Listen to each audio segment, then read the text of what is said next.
She Quest Podcast is the home of heart-opening dialogues, stories, and experiences for self-identified women on a She Quest. Season 5 is now bilingual as I welcome co-host Nadia Bonenfant. Hey Nadia! Hey Estelle, delighted to be part of She Quest Podcast. Forward movement to live aware, bold, and whole. Let's do this. Woohoo!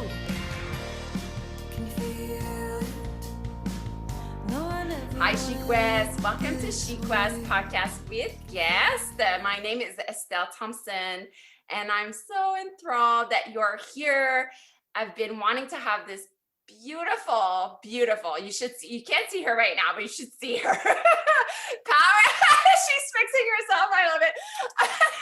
Powerhouse of a woman for so long on the show. So I want to introduce her to you. Dr. Rohini Bannerjee, who was born and raised in Dartmouth, Nova Scotia.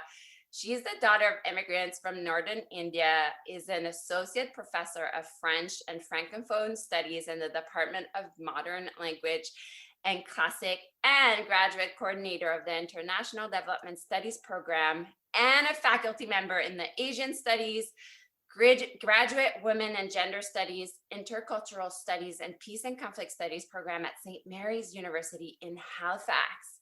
When not teaching or writing her own work, Rohini serves as president of the St. Mary's University Faculty Union. And as a mom of 3 boys, Rohini self-identifies as a woman scholar of color. And on a personal note, Rohini took my parent and baby yoga class a long time ago. I think it was 8 years ago, 8 or 7 years ago. And it's always such a pleasure to connect with her and read her discourses on diversity and watch her boys grow on social media. Rohini, hi. Hi, salut Estelle. It's just a pleasure to be in your space again. And it's a courageous space, and it's a conversation that I've been wanting to have for so long. We've touched on it here and there, but I think you're here. I just can't wait for everyone to hear what you have to say. At She Quest here, we always start with the same first question. It's a staple question, and it's what makes you feel alive today? What a beautiful question. And being alive is a gift, as we know. We don't always have a choice in the chagrin or the sadness that we may experience, or in the happiness and joys that we experience. We don't have a lot of choice in that. But how we approach the joys and pains of our lives, that we have a choice in. And so what makes me alive is the value of choice. And that's what drives my thirst for feminism, for equality, égalité, all of that is because I have a choice. And so what makes me alive is that I get to choose how I respond to pain, to sadness, to joy, to the mundane, the everyday, to extraordinary moments like this. So I get a choice, and that's what makes me alive. And that choice is really based in awareness, I feel, right? You can't make a choice if you're not aware. Yeah, and that's a growth process. I hit 45 last month. And I feel like I am the most, and we all say this, many women will say this in their mid 40s as they approach into their 50s, that as we age, we know ourselves a bit better. We feel our joints in a little different way. We understand that our mind is the strongest organ in our entire body. But we do need to reconnect with the spiritual and whatever that might be for everyone. And for me, being self-aware of my needs, when we're a mom, when we are an educator, somebody who wants to nurture and care and grow with others, we often forget about ourselves. It's not just about skincare. It's not just about bubble bath. It's not just about having a favorite book, but it's really about knowing when you're not doing well and vocalizing it, or in some way sending it out into the universe and saying, universe, guess what? Rohini, who seems like she's on point all the time is struggling right now. And that awareness does come with age. It comes with experience. It comes with vulnerability. It comes with the choice to sit down and say, I need help. And that's been a really recent discovery for myself. I've been, I know that many people think that mental health, mental awareness of oneself or one's space in the world, if you're a professional, you're fine. You've got the salary, you've got a healthy family, you're fine. Like, what else do you need? And we forget that beyond all of the letters after my name or where I might be living or how I approach life, I'm still a human being and I still have a spirit and I need that to be nourished. And so awareness, self-awareness of my own needs and what I need to be the best version of myself every day, that's been very empowering. Yeah, it's been recent for me too, like really, I think since the start of the whole pandemic, where like every day I ask myself, like, what do I need today? Like, how simple and how freaking like freeing to, have, if it's that one question that I ask and it's like what, and I give myself what I need. Actually, it's one thing to ask yourself and then it's one thing to like Actually do it. Yeah. But I think it's also asking yourself. So we have a routine, we have people in our lives that we care for, we have responsibilities, but we also have agency and we have autonomy. And we meaning those who perhaps identify as women, from those who come from societies or cultural backgrounds where women don't come first, to ask yourself what you need is a form of resistance. And for me, it's actually resisting oppression in different ways. I told you on the offset this morning when you were asking about pronouncing my name, and I openly told you, I actually have been mispronouncing my name incorrectly, and that is a form of decolonization. And part of decolonization means addressing myself correctly, my own name correctly, my own needs correctly.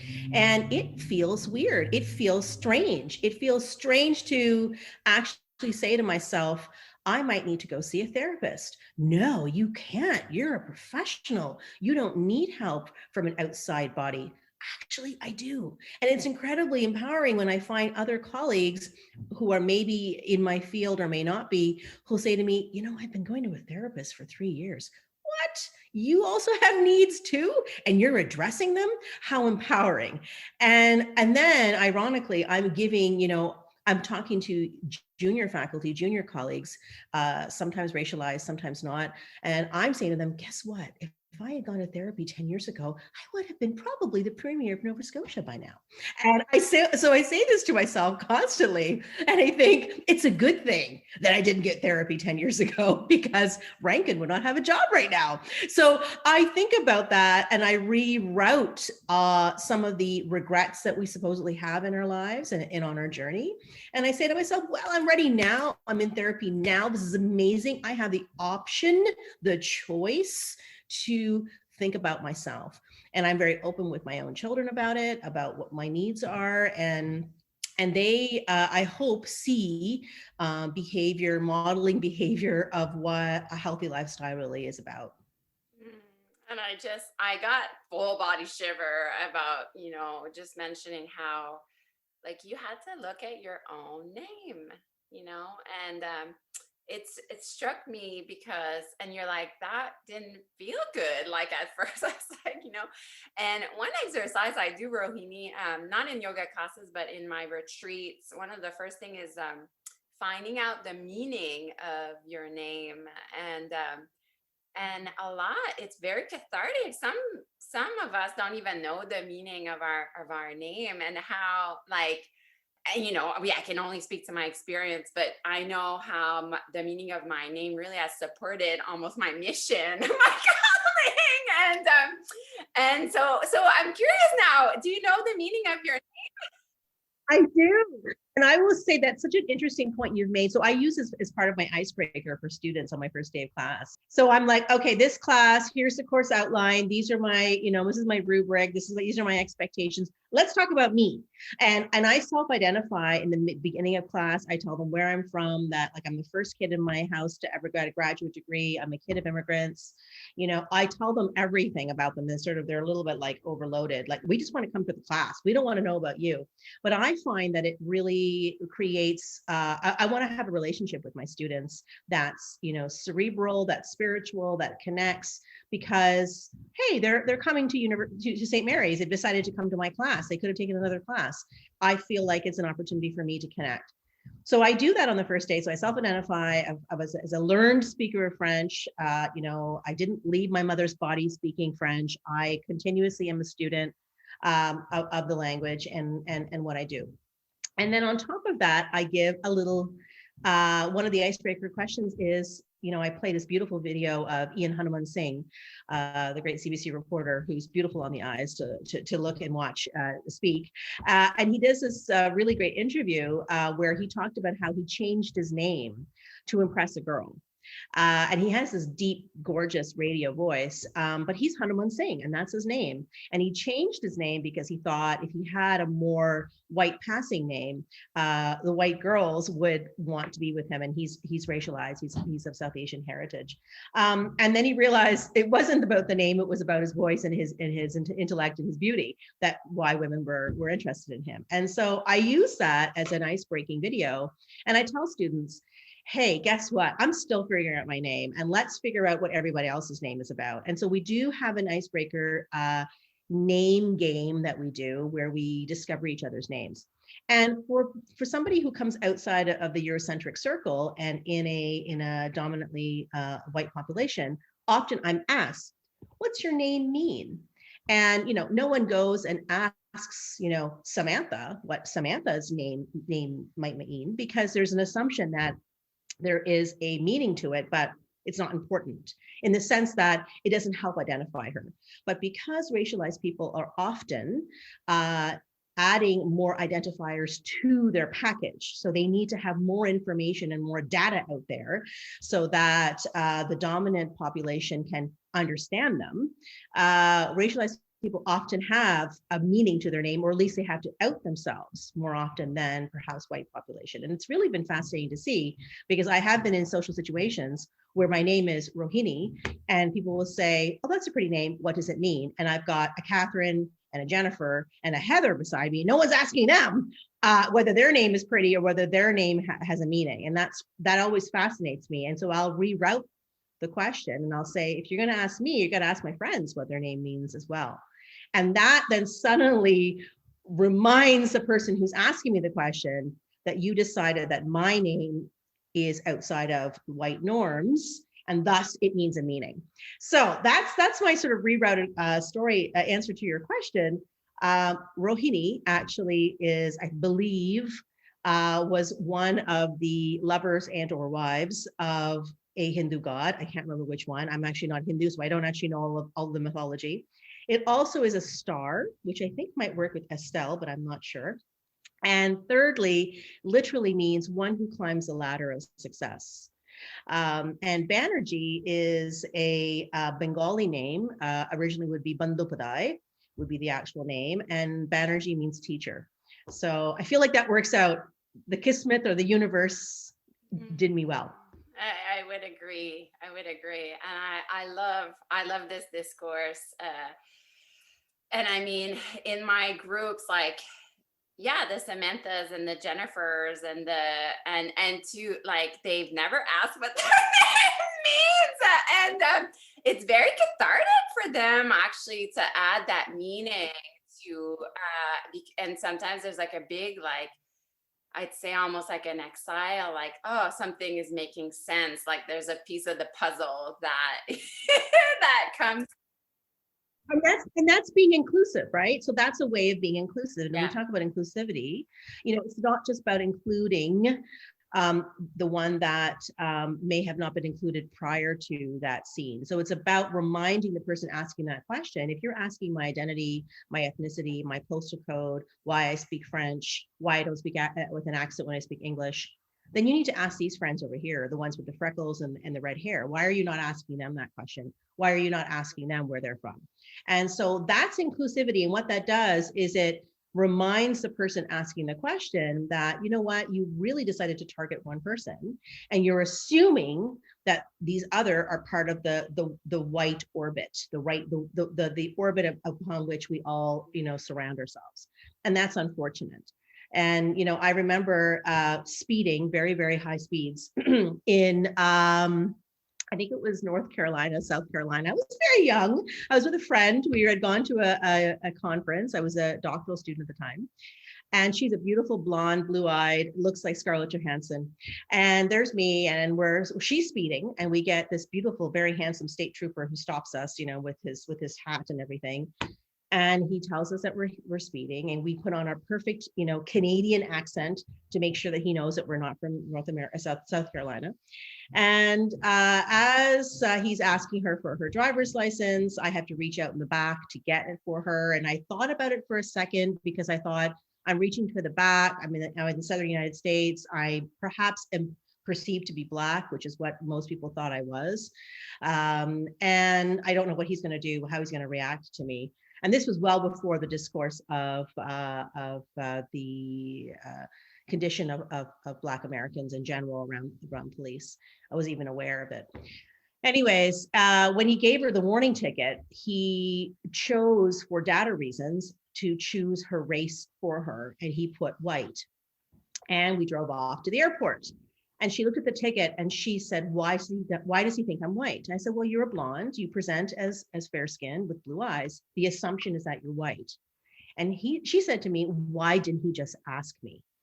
And so it's very fascinating to hear that from a white person who feels that they are then placed into a box without any question. Most likely, if it had been me driving, I would have been asked, and maybe if I hadn't been, what would he have ticked off in the box? Would he have put Pacific Islander? Amazing. Would he have put Filipina? Amazing. I don't know what he would have chosen, but that would have been based on his intercultural competence, his worldview, his training. It's quite scary, actually, to think that one person decides what your ethnicity is, and without even asking. And that was a very interesting point for me, a moment for me, because I was experiencing assumptions in North Carolina and South Carolina. People were assuming that I was Black. People were assuming that I was from Dominican Republic. I mean, I was having fun with it. But my white friend was very offended by the fact that this man decided to just place her in a box without asking. And I looked at her and I said, that's what happens to many of us all the time. And it was an interesting experience. We had an engaging conversation. And even though we got stopped in the highway in the United States. I think I love that conversation around it that you had, and this like safety you both had to have the conversation, and lately you're so easy to talk to, Rohini. I had my questions planned and now it's not, but I guess out of like, I just wish, and why I was craving so much to have this conversation with you, it's like, your friend, she was safe enough to talk to you about it. And sometimes I feel like we don't have a lot of space to feel safe about questioning social justice issues, or questioning like, wait, why is this? And I'm coming from somebody who, I don't know everything, and I'd love to know more. Do you know where I'm coming from? Like, I'm like, oh my God, those conversations are so needed to like debunk all of this, debunk why this cop didn't feel like he had to ask her, or why, and I feel a lot of us are just so afraid. I just had this conversation this week with my husband. Like, we're like, where can we ask questions? Like, and we, and even sometimes, I don't want to offend, but it's like, even in those social, like, I've taken so many social justice in terms of like the yoga part, and it's like, sometimes I'm so afraid to ask a question because I should know more. Or can you speak to that a little bit? Yeah, that's a really good question. And I think, when I teach on African identity, part of my work that I do, because I work on the Indian Ocean. And so it's l'Île Maurice, it's Madagascar, it's that area. And that's all, there are no indigenous people there was the dodo, the bird, and that was it. Like, there were no humans on Maurice. And so when I meet Mauritian students, ethnically, they are very diverse. We have Creole, Africain, we have, Français, we have, and d'origine indienne. So we have the whole mix of people. And so it's very métissage and all of that. And someone like me who's born in Canada from Punjabi Northern Indian parents, who's not Mauritian, who's now teaching on Mauritian identity with her learned French accent. It's very interesting because I know, and I say that on the outset when I'm teaching the literature course, I say I do not have lived experience. I am not an expert, and so I will ask the Mauritian students who take my class, which is a great privilege to have them. And sometimes I'm a little bit scared. I'm scared when there's a Québécois in my class or a francophone from France or Belgium or Mali, or Benin, because I'm like, oh no, they're gonna know that I'm a learned speaker. And that's okay. So I out myself right away. And that's what I tell my friends who don't know a lot or who are still learners. I'll say, you have to out yourself from the beginning. And you don't even have to say, I'm going to offend you, or I don't mean to offend you. Actually, just say, look, I'm Estelle. I'm a learner. I'm a lifelong learner. I'm a life student. I'm a student of yoga. I'm a student of life. And I want to know more. And what do I need to do to learn and write and understand and process and digest? And then use that information for better impact. It's fine to internalize and read all about X, Y, and Z, but how are you going to use that for better impact and purpose in your life? That's what's the key. And so Estelle is not just going to read about asanas and positions and breath. She's going to use that to change people's lives. And that's what the key is. And so when you ask questions with purpose, with intention, and an open heart, 99% of the time, you're going to get a good response. What's really important is to acknowledge is that those with the knowledge, may it be elders, may it be African Nova Scotians, may it be those descendants of enslavement or under oppression, they have been the keepers of that knowledge and are only very recently learning how to output that knowledge, and only very recently have had dominant cultures want to know more. And so this is all very new, and we don't know exactly how to do it. And what's important as well is to remember that it's very tiring and exhausting for those who carry that knowledge to be constantly educating. And I signed up for the gig. I have a job and I get to do that. And I find it's a very empowering moment. Well, sometimes I want to eat my hamburger at a pub and not be asked 5 questions, whether I'm Iranian, whether Iraqi, are you a Muslim? Did you get an arranged marriage? You know what? I just want to eat my hamburger, dude. Like, leave me alone. And that gets tiring. And are your kids mixed? Like, why do you have a nose pin? Why is your hair like that? Did you straighten it? Because is it a weave? Like, are you Black? I mean, it's incredible what people have the audacity to ask. And that's not with good intentions. That's not with the intention of knowing and understanding and connecting with that person. It's more because they are afraid, they don't know enough information, and they need to gather more data. I feel like we're like the Terminator, the Terminator when he used to scan the bodies before he would terminate them.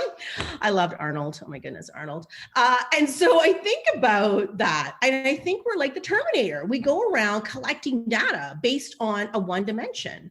And so some of us, like Estelle, want to know more. And how do we do that, right? So first of all, this is one of the best ways to do it. You're creating a 360 experience. It might be only audio, but you're getting breadth and you're getting depth and you're getting really wholesome conversations in this. So this is a great aspect of doing it, but not everybody can do a podcast. Sometimes people are just at a pub and they want to talk to somebody and they don't know how to approach it.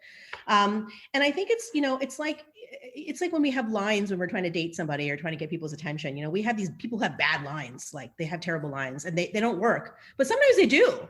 And sometimes they do because we're used to that. And so sometimes we're used to just people having bad approaches. And we make excuses for bad behavior. Well, I mean, she's a good white woman. She does yoga. Like, she seems like she's a worldly person. So what if she asks me if I had an arranged marriage? So there's a way that you would ask that question, right? I mean, you would get to know the person, you would have and then you would say, are you comfortable for me asking you some questions? Is it okay for me, Rohini, to ask you this question? And often that is done from one way. And so what I always say is, well, if you're going to ask me that question, then I'm going to ask you a question. Are you okay with that? That gives empowerment and agency and autonomy to the person being asked the questions. And I think a lot of people who are asked questions don't do that. And because they see it as being difficult, being abrasive, being creating obstacles. No, actually, dialogue is a flow. It's a conversation. If Estelle wants to talk to me, I want to talk to her.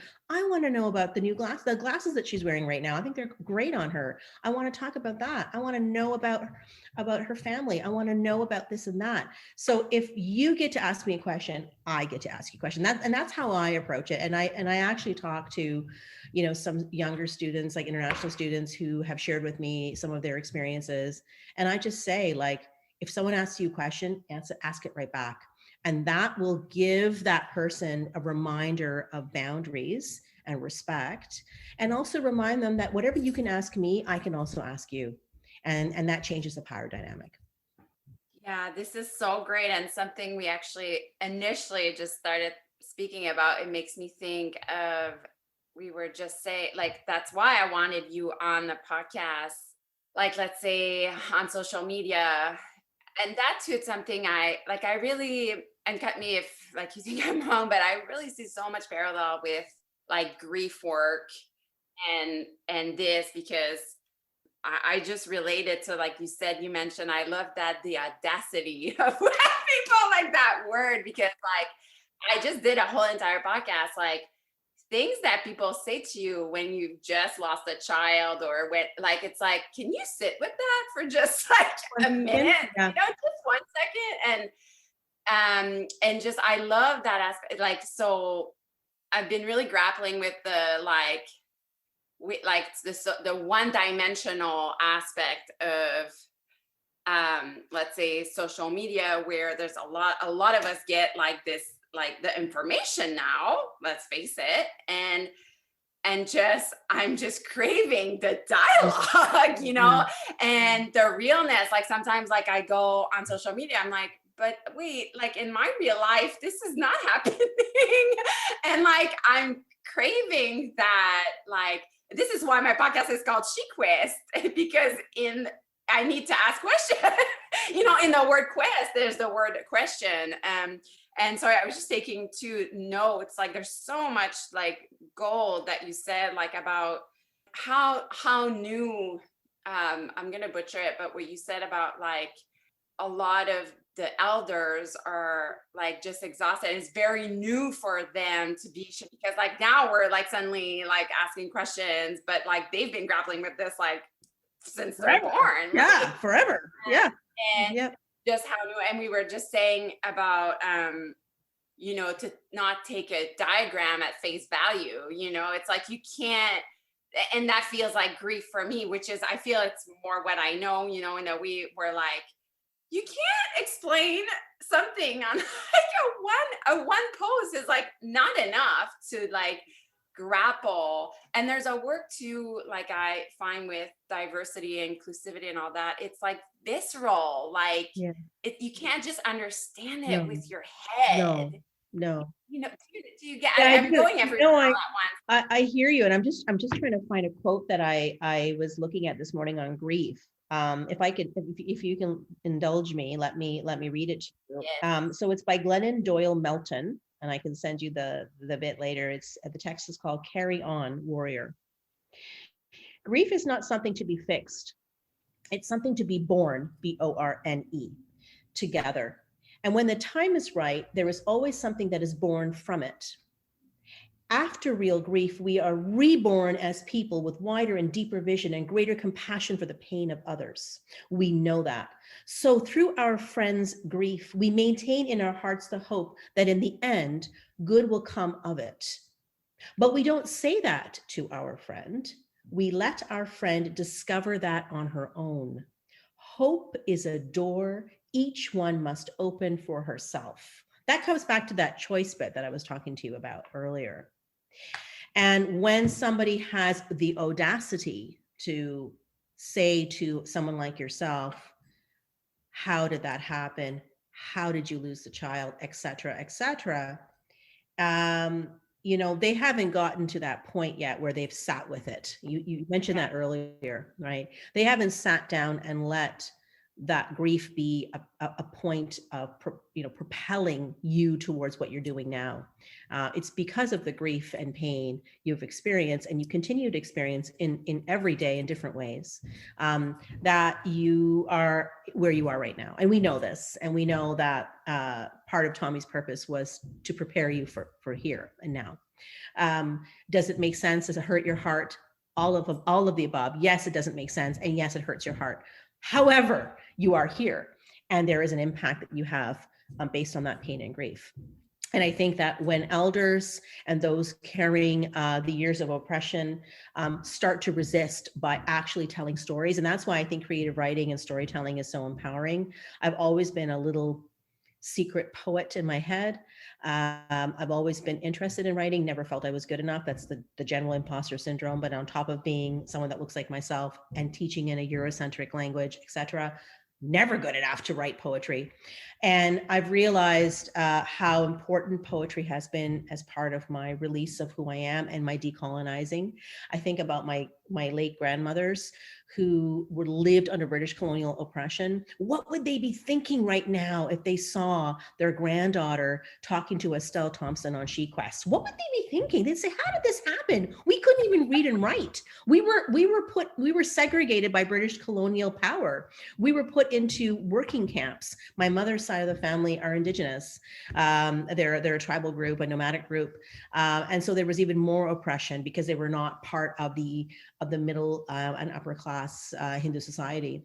And we were non-Hindus. We had a lot of extra labels attached under oppression.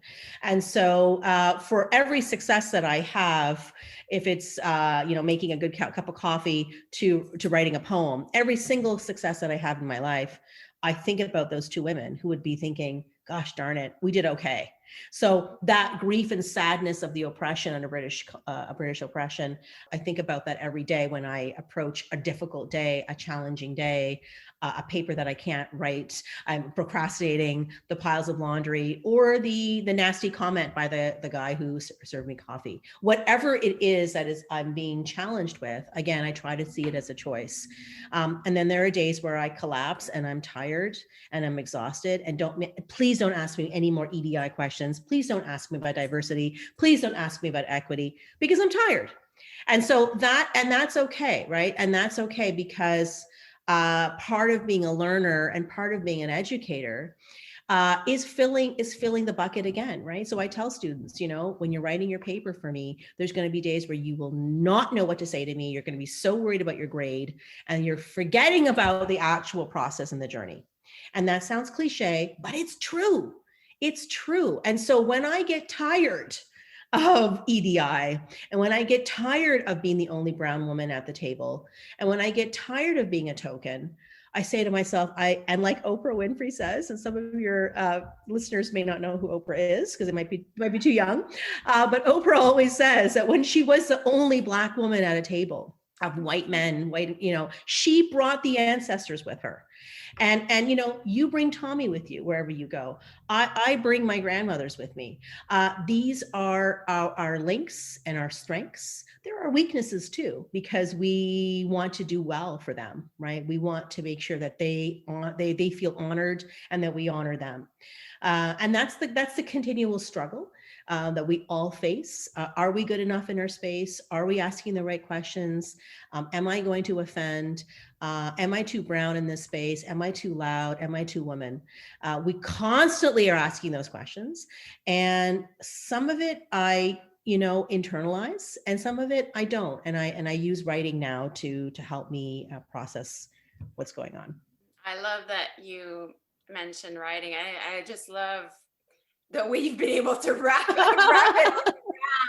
A nice little gift. I'm sure it's the public speaking you that comes out, and also you're a writer. So I think bringing a theme and linking it back just so eloquently, Rohini. I'm curious, was there a moment in you're like, I feel there's such fire when you speak about diversity and inclusivity. There's a passion, like a tigress, Right, and right, right. a roar like inside you. Was there a moment? I've been interviewing women for like 3 years now on the Mm, show, and I'm fascinated with like for me, there's like really, and it might not be like that, but like almost like crossovers, like you mentioned in your language, like rerouting, like for me sometimes I use like almost like reestablishing like identity wise. yes, Like was there sometime maybe in your early yeah, years, like even before like your education and all that, yes. where you're like, oh, like this is my calling, like this is my dharma, this is.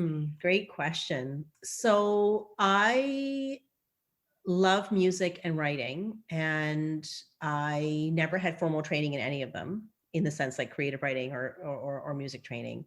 But my dad really loved music and would always play, eclectic things, everything from British rock to classical Indian to, Drake. I mean, the whole thing. He has the whole gamut, and he would always play everything for me. So I was really exposed to plurality from the beginning. I understood that I had a diversity within my own family because of my mom and dad being from different ethnic groups within India. Because we know there are 26 official languages and a plethora of tribal and ethnic groups. So plurality and diversity has always been there. But early on, I knew that I had my mom's brother was a major in the Indian Army. And when he moved to Canada, he found a job at driving a taxi. And he would have piles of books in his car. And he would just read and read and read and read. And I remember I was very quiet as a kid. I struggled with my body image. I was overweight. I've written a story about it. So I'll have to send that story to you at some point about being plus size. And I hated myself. So I was actually a very, very quiet kid. And that's very hard for my students to understand. Like I was super introverted. I was super shy. I didn't want to speak because I didn't want people to look at me because I hated my face. I hated my body. I hated everything about myself. And so my uncle I would be waiting outside Micmac Mall in Dartmouth, and he would be in the taxi stand, and he'd call me over and say, "Look, let me give you a lift. I'll give you a lift home." He had tons and tons of books, and I was just like so fascinated by all these books in his car. And he'd say to me, "You're a quiet kid. I know you've got things to say." And he was the first person who touched me on the shoulder to say, "I know you've got something to say about the world.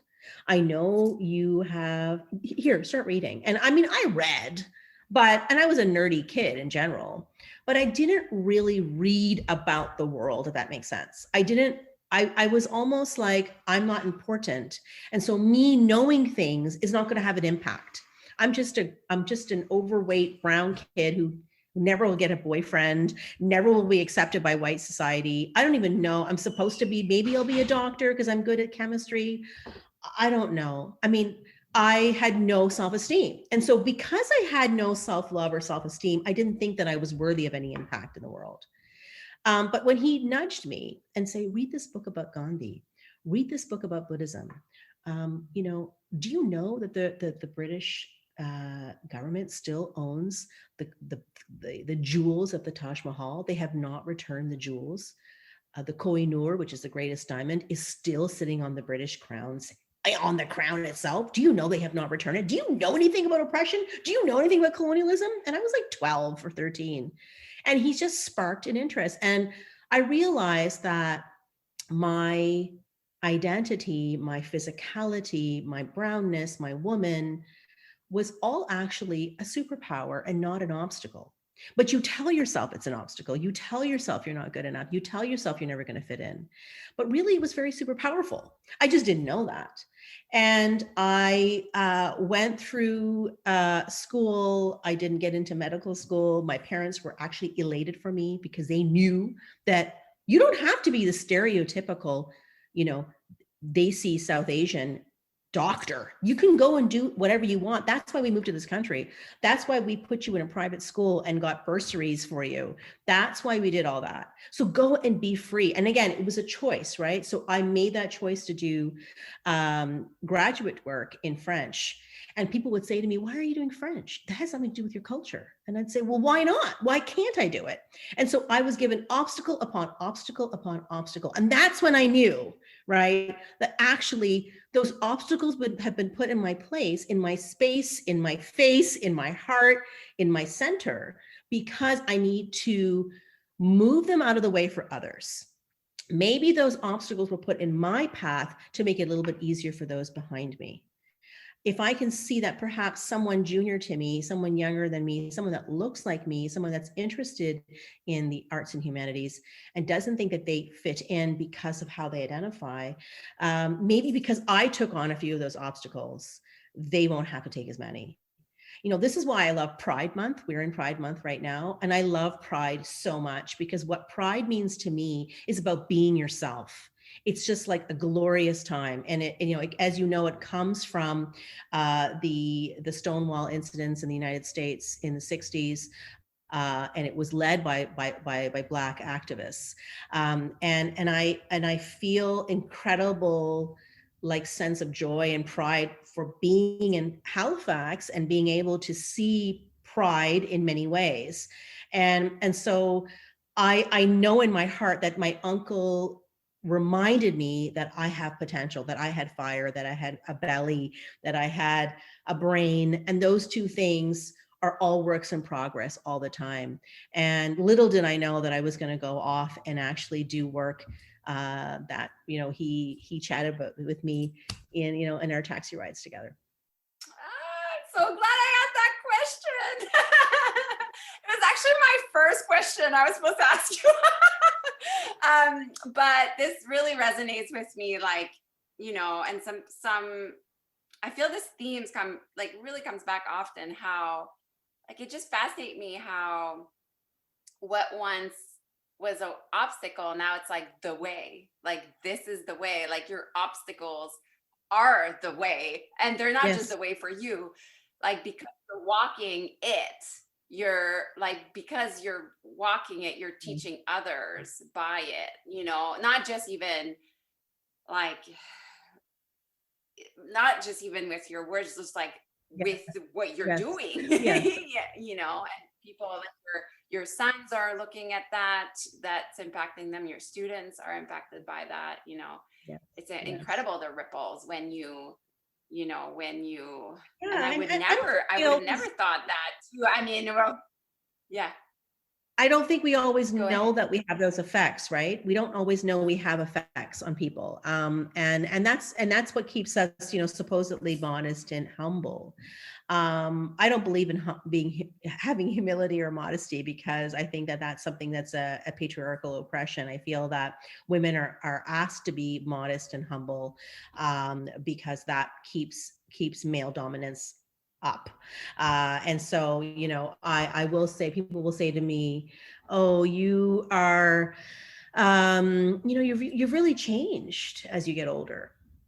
So yeah, that's what we're supposed to do. We're supposed to change. We're supposed to grow. I'm supposed to be better than I was yesterday. I mean, it's a competition with myself. I am not a type A person. I don't have perfection in my life. I have a work-life flow. I have obstacles in my way. I still step on pieces of Lego on my, you know, and it hurts my foot every time. But it's a reminder that I have kids, and then maybe that Lego might not be Lego in a few years, right? It might be other you know, issues at work, or it could be how I'm treated by parts of the population, or whatever it is. We're going to step on pieces of Lego every day. There's going to be a pinch of a reminder that you're alive. And being alive means facing pain and joy in the same breath. And for me, you know, that moment with my uncle, many moments with my uncle, but that particular moment where he really reminded me that I have a greater purpose. And, you know, we know that most of us are still working on finding that purpose, and some of us feel like we don't. And I have I have the privilege of working at a university. And so I have access to great minds. I have access to great books. I have access to a lot of information. And sometimes that forces us to think that we have to learn more. We have to keep going. We have to keep going. And I'm learning now that my needs also mean I need to rest and I need to contemplate. I need to take time to perhaps after this interview, sit for a little while with a cup of coffee and think about what I talked about with Estelle, and think about what that impact might be for the next listener, and think about how that might inform my teaching, and think about how that might make how I'll choose to engage in research. Every act and every moment that I have with another human being propels me forward in my purpose. Oh, I want you in-house, Chic West in-house. I do want to ask you this because that's what we were supposed to talk about. But we wanted to talk about, diversity and inclusivity in relation to yoga. I think we're going to finish with that. Hopefully we're not opening another can of something, but if we are, that's okay. Like, where do you see, and I'm just like, it's a general, I guess, question, but like, where do you see the lack of diversity in the yoga class? And perhaps we can stick to like Nova Scotia, let's say, like Halifax. I mean, maybe like North America in general. And yeah, like, where do you see the lack of diversity? Where do you see exclusivity, like instead of inclusivity in yoga? Yeah, yeah. It's a really good question. And I think that it has a lot to do with comfort levels. And so often what's done in fitness spaces, in exercise spaces, is that we want the majority to be comfortable. And the majority in Halifax are white. And so what happens is the space is made such that the white gaze walks in and feels like it's not too different or othered or Asian or yogic, but it's comfortable for me, Jennifer, Heather, Samantha, can come in and take a class and not feel overwhelmed by the otherness of the space. So there's a comfort level that's created that focuses and orbits around whiteness. When the yoga teachers often identify as white, that also informs how that practice is going to be, because you can't change who you are. You are who you are. You can be a better version of yourself every day, every hour, every practice, every position, because that's what yoga is. Yoga is a practice, and yoga is a learning to a sense of self with an outward impact, right? So as you go into Warrior One, you are using your inner strength to, really stretch all of your body and also release some of the energy out into the world in some form.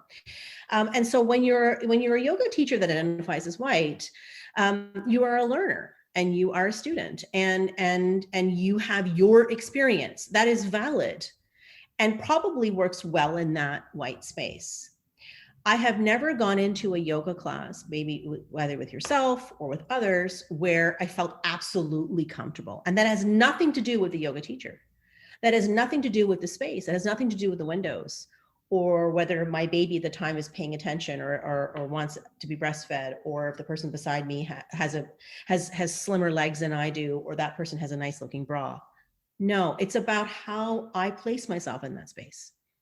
And I have always been uncomfortable in yoga, partly because I feel an assumption that I should know more based on my ethnicity. I've always not liked my body, and so doing yoga has been stressful for me. And then on top of that, it's been under the white gaze. And so it culminates to be an uncomfortable place for me, which saddens me, but also propels me to think, why?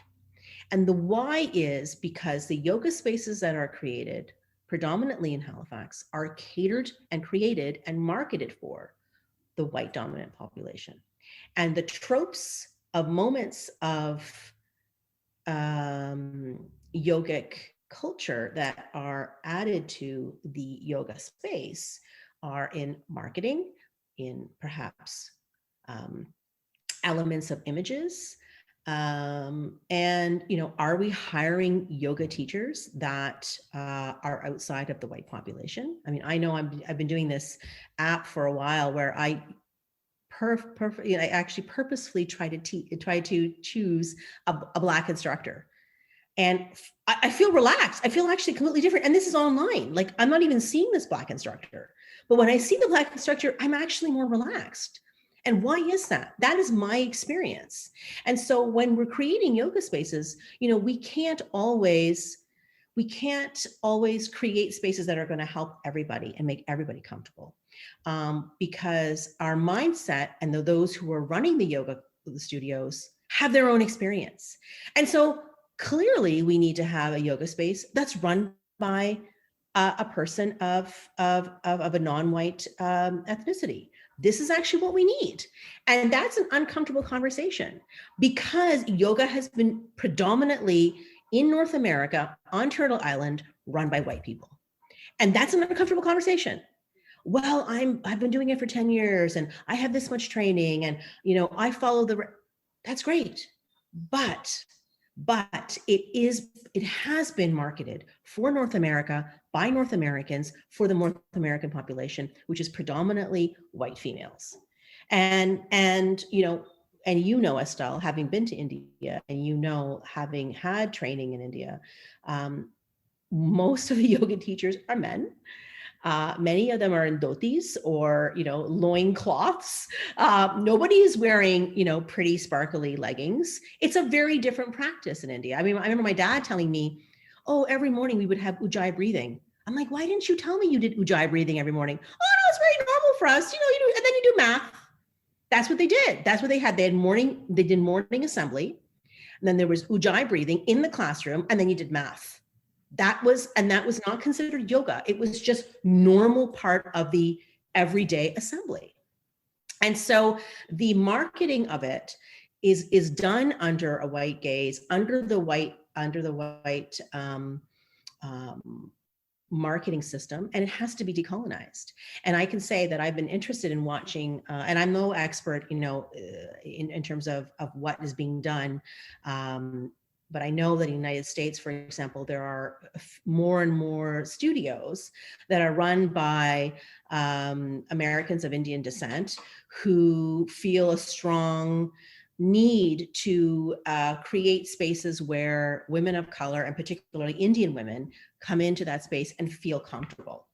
And it's a challenging conversation to have, because I know many yoga instructors. I've been going to Shanti Yoga. I went to Bikram Yoga before it closed. I have only had white instructors. I have had mostly white women instructors. And I've always felt that it wasn't the space for me. And if I saw an Indian man or an Indian woman teaching yoga, I would go to that studio. I know you say it's like an uncomfortable conversation, but whenever I have it, like, I think it's easier. Like, I crave more of it, and I'll say this: like, it's so much easier for me to talk about it now that I've been to India. Yeah. Yes. Like, yeah. so like 100%. Like, I wouldn't have, and like, even though I've read so many texts, even though it's like just so different. And it's like obviously a huge privilege that I got to do that. And like this really, I think you call it the sterilization of yoga, really. It's, I want to say tragic. I don't know if it's the right word, but like for me, it's always, I'm a visual artist. And for me, that's always been the tragedy and why I merged the two. And when I remember when I went to India and I was like, it smells of incense. And it was like the walls were full of deities and full of colors. And it was just so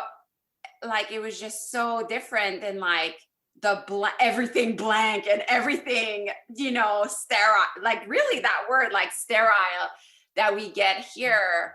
And that for me was so I mean, it was so just in your face. And like, really, I don't know. I'm not sure if you haven't been to India, like if you can truly, Absolutely.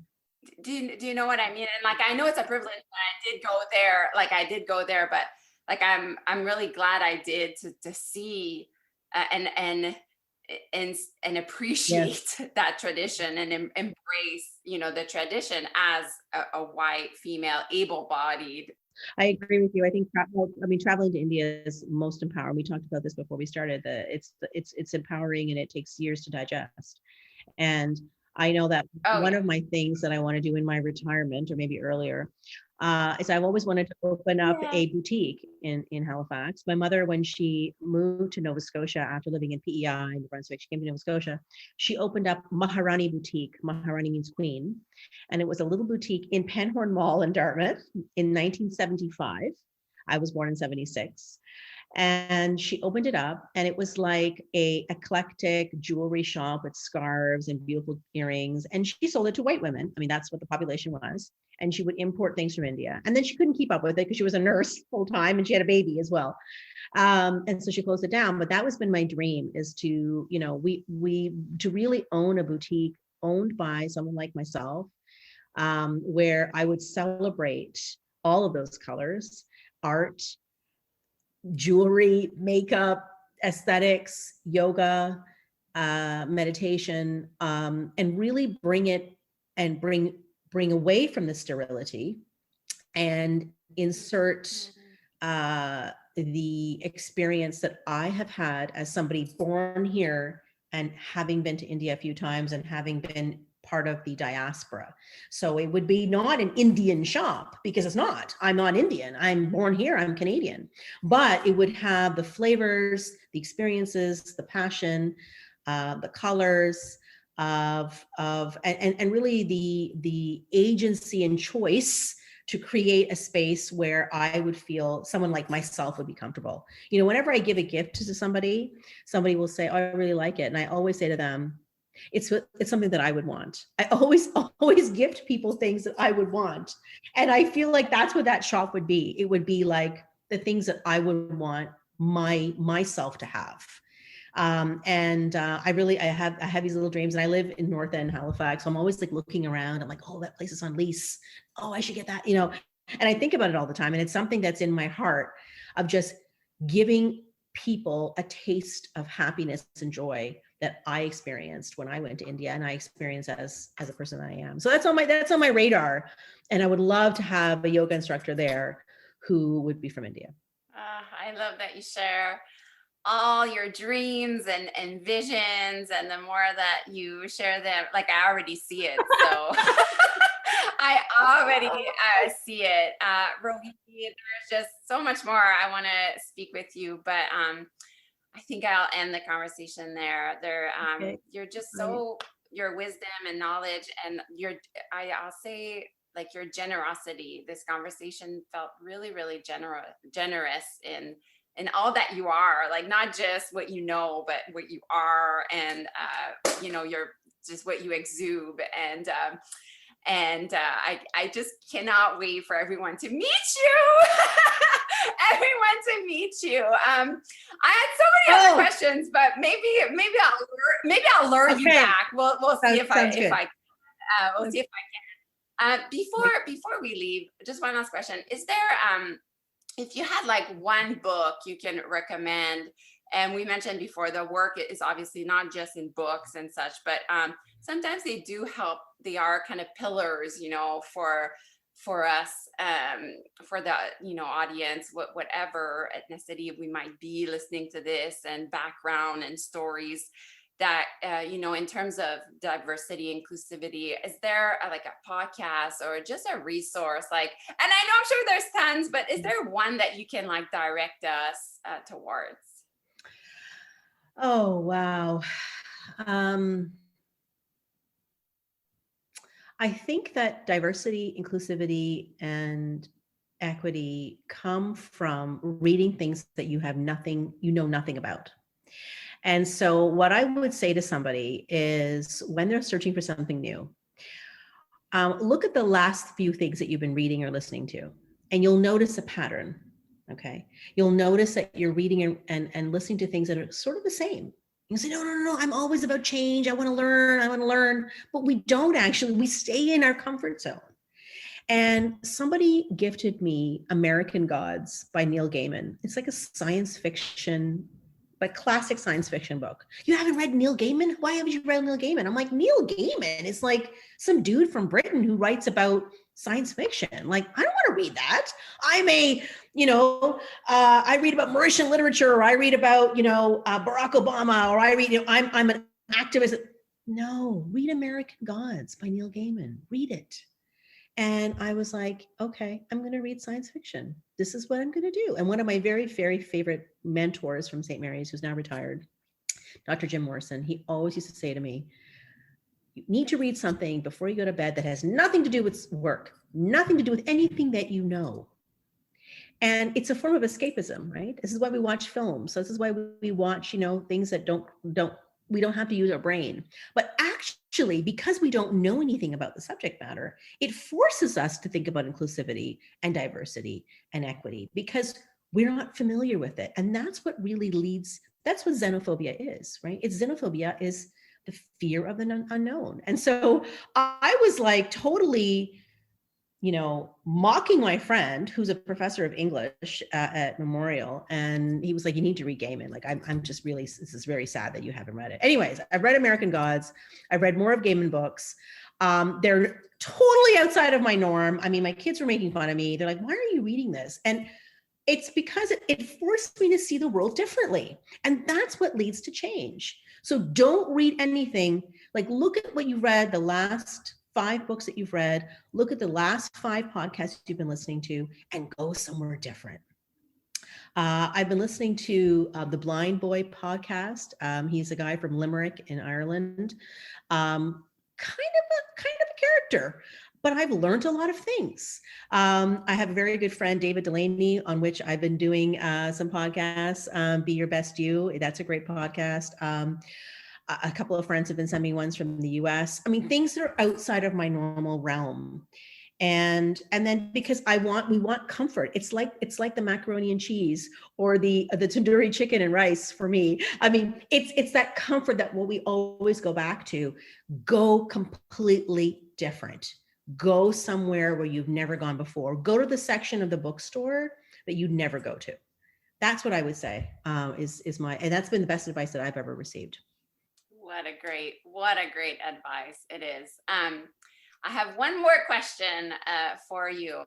I feel, and the last question has been changing over the years, but right now I'm going with we've talked a lot about, we've talked about identity, but I feel we've talked about self-expression as well. And I'm sure we could have talked more about creative writing or just ways to bring what's inside us out.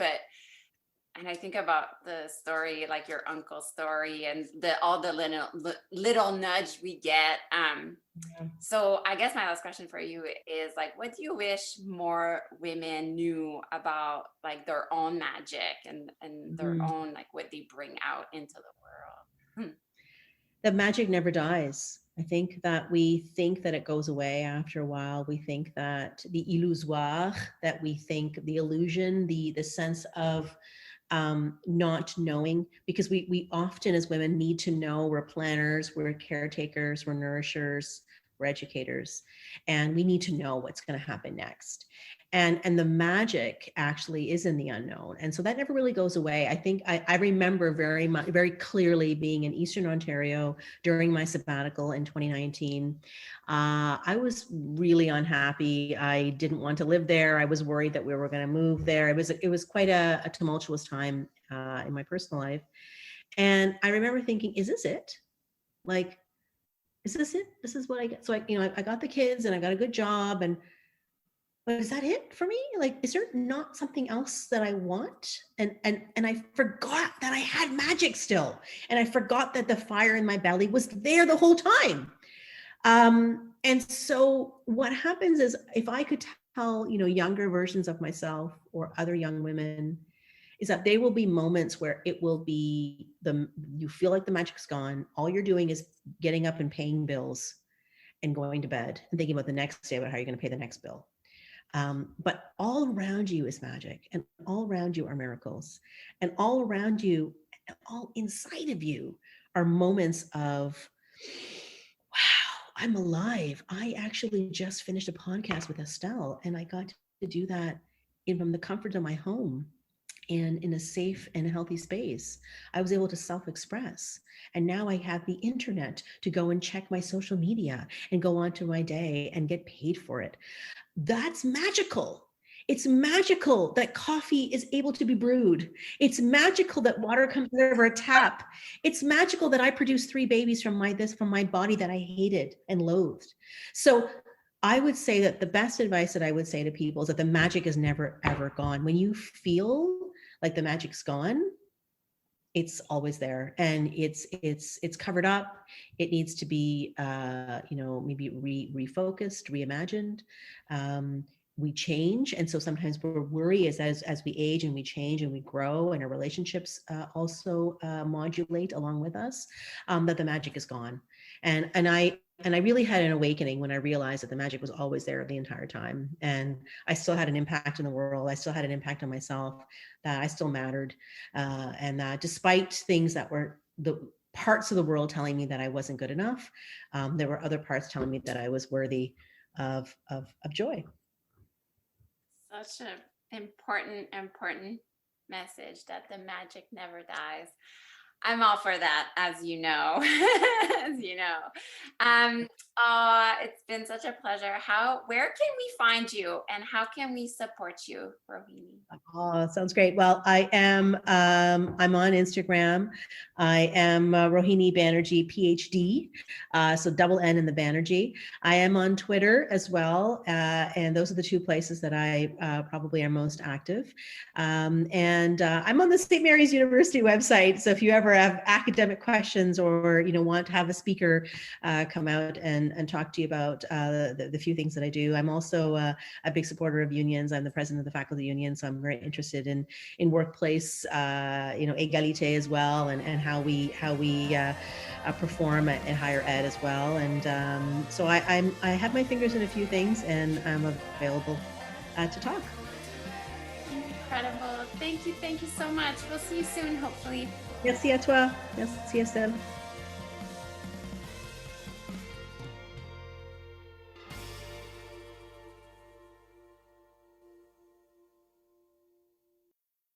This podcast was produced by Tosh Taylor of the Podcast Hub Productions. Find her online at podcasthub.ca.